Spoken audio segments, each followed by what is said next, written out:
All right, Joel, thanks so much. Well, an intense manhunt is underway at this hour for the man who shot and killed Charlie Kirk. Though he wasn't an elected official, Kirk held a powerful place in the conservative movement. Now, Vice President J.D. Vance credited him with helping win the 2024 election for President Trump while galvanizing the young Republicans. His death is just the latest in a surge of political violence directed at people from both political parties.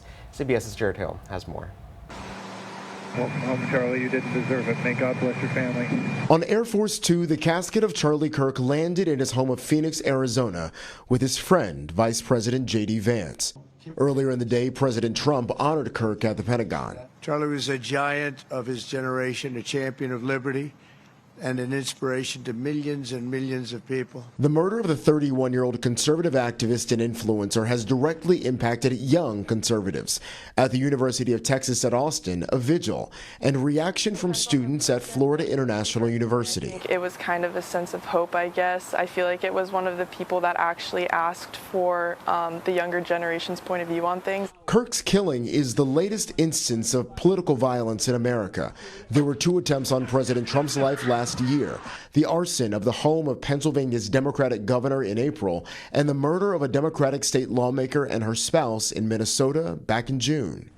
On Capitol Hill, calls to cool the temperature echoing from some across the political spectrum. We must learn to disagree without becoming violently disagreeable. We don't think of our friends and neighbors and fellow countrymen and even political opponents as enemies. As some members say they're canceling events. We will not be doing any public events anytime soon until we have a better handle on greater security controls. Lawmakers now on high alert.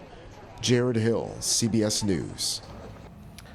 Well, House Speaker Mike Johnson says he is considering requests to increase security for members of Congress. And we'll get a live update from Utah at 7:30 during our 7 a.m. hour of Morning Y'all on CBS 19+. East Texas Congressman Nathaniel Moran took to the House floor yesterday to honor the life of Charlie Kirk. Moran called Kirk a strong voice in the public square, but said his true mission was to point people to Jesus.